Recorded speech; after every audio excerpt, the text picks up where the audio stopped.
Welcome back to my channel. So, I have received a lot of feedback from you.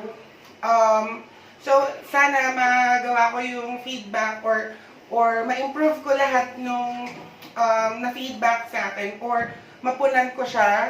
So, eto, may naka-prepare na ako. Magluluto tayo ngayon ng almondigas. So, ito yung gagamitin ko ngayon. Wok or kaldero. Tapos naglagay na ako ng mantika. Tapos lalagyan ko na siya ng sesame oil. Lagi ko itong ginagamit kapag nagluluto ako kasi pangpalasa at saka yung aromatics. So, lagay lang tayo ng mga 1 teaspoon. Regarding pala sa audio guys, medyo hindi pa siya maganda kasi yung in-order kong mic, wala pa. So gamit ko pa lang yung internal mic nung camera or nung phone na ginagamit ko pang video. So let's open. So gagamit pala tayo ng garlic, ng onions, sayote or shayote, patola, and then itong ground pork na gagawin natin mamayang meatballs. Na-prepare ko na to kanina, so i-build na lang natin siya, tapos ilalagyan na natin siya sa soup. Aside from that, gagamit din tayo nito, misua. So, dahil medyo malamig yung panahon ngayon, gusto namin ng medyo may sabaw-sabaw naman.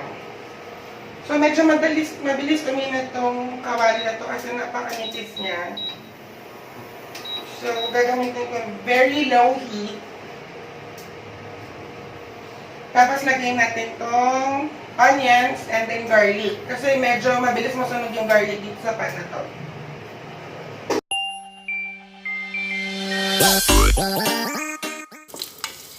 So, mag-gisa ko lang siya and then susunod na yung mga sabaw and everything. Sobrang dali lang nito guys.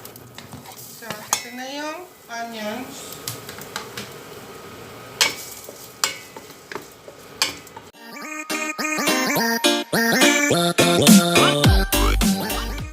Habang nagigisa ako, yung may mga feedback akong na-receive from friends, from mutual friends or common friends.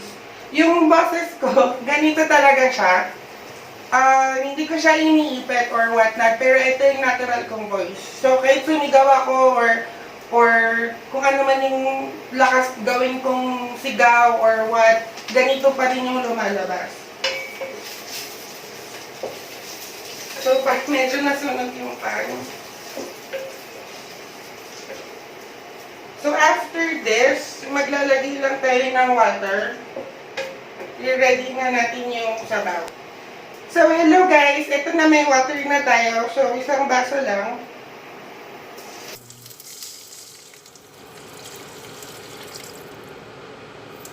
So, kaya tayo naglagay agad ng water after i-saute yung garlic and onion. Kasi papalambutin na natin yung sayote. Medyo matagal kasi siya lumambot. So, lalakasan ko na yung heat.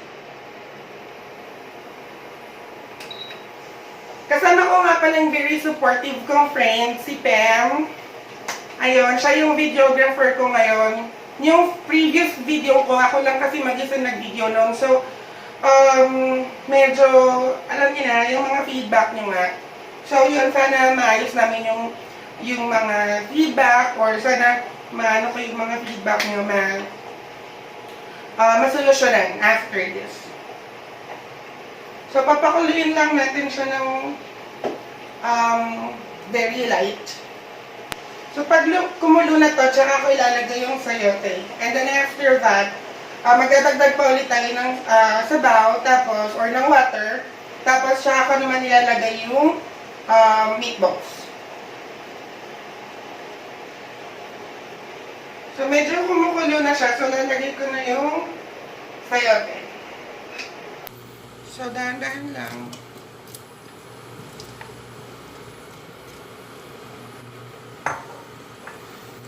dahan-dahan lang yung paglagay natin kasi baka tumalsik, mainit.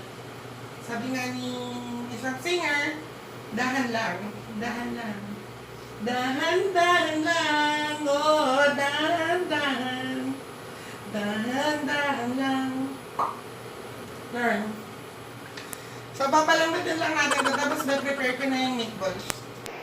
Hi guys! So, ito may another cup of water tayo. So, lalagay ko siya kasi kumukulo na siya.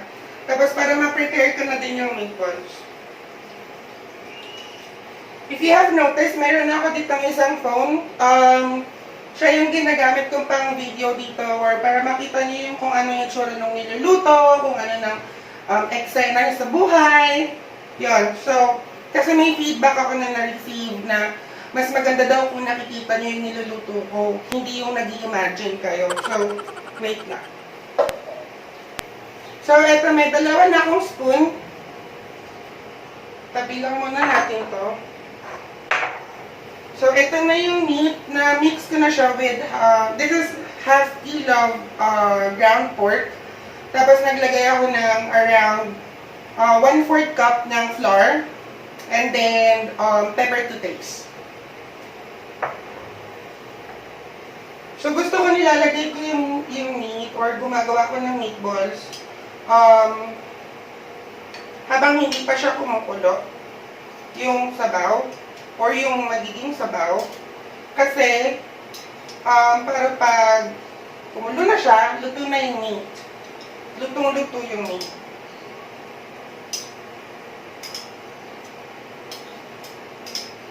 So, gagawa lang ako ng meatballs, guys.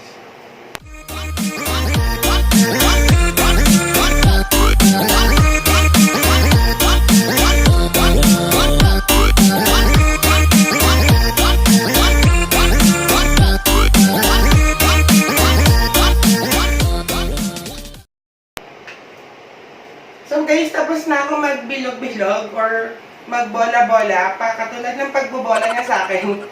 So nalobat yung isang phone, so hindi ko na siya ma-videohan yung harapan, so igagano ko na lang later.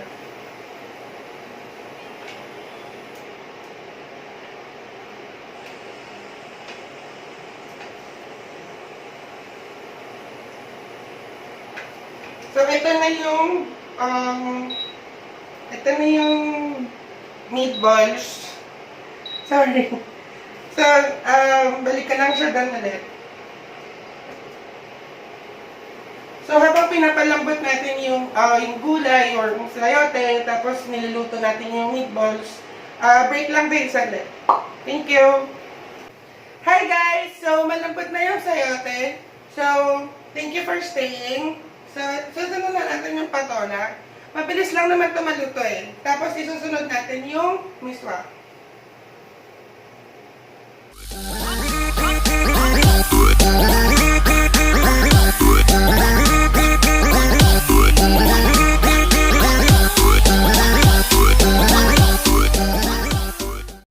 So, mag-aantay lang ulit tayo ng mga ilang minuto. Pag okay na yung patola, lalagay na natin yung miswa.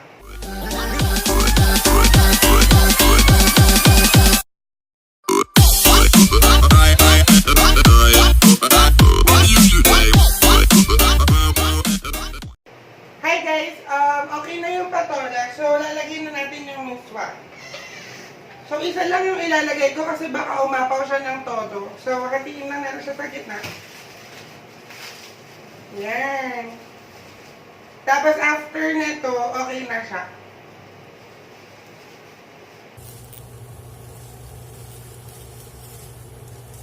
After pala nito, tsaka natin siya lalagyan ng patis or ng asin para depende sa panglasa nyo. To taste na lang siya. Para kasi yung iba kasi medyo matapang yung panglasa nung alat. Yung iba naman maalat na pero matabang pa din sa kanila.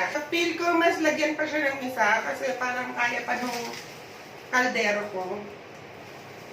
Para busog na busog tayo. Pangit naman yung kakain kayo ng, excuse me, pangit naman yung kakain kayo ng bitin, alam niyo yun, nakakainit siya ng ulo. So, dalawahin na natin siya. Full blast, ganun.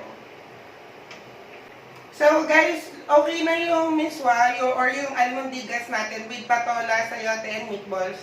So lalagyan na lang natin siya ng patis to taste.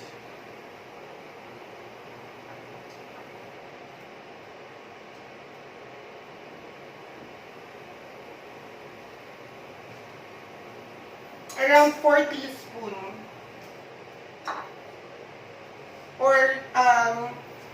Or 2 tablespoons if you prefer. But then again, it depends on you kasi sabi ko nga kanina, yung panglasa natin, yung iba maalat pero sa kanila matabang pa, or yung iba naman matabang sa atin pero sa iba sobrang alat na sa kanila. So eto okay na siya. Haluin na lang natin tapos let's simmer na lang for a minute and then it's okay.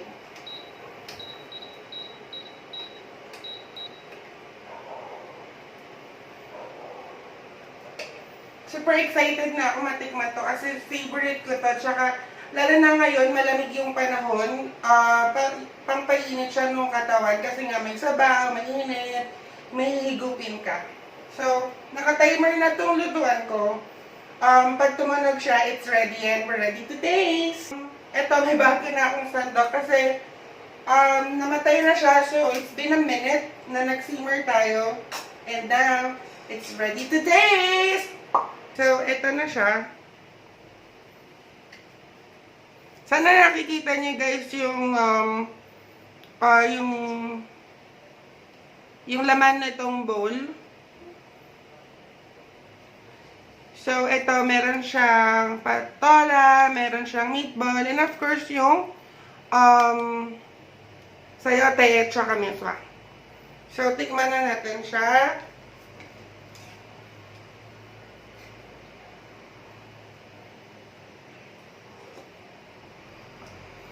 Ang sarap niya. Gusto ko yung lasa niya kasi lasang-lasa yung patola. Hindi siya ganun kaalat. Pero, as I've mentioned earlier, yung sa mga kakain, mas okay na yung matabang. Tapos, sila na lang maglalagay ng salt or ng patis para depende pa din sa panglasa nila kung okay na yung alat. So, tikman natin yung meatballs.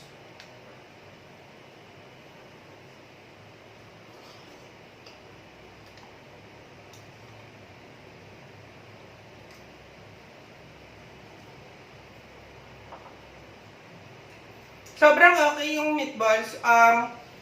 Sobrang okay yung lasa. Sakto lang yung alat niya, tsaka yung lambot. Kasi kanina pa natin siya pinakuluan.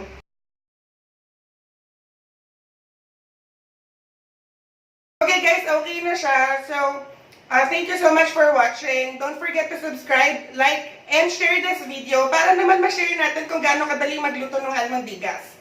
Thank you so much guys for watching the second episode of Kitchen with Yana!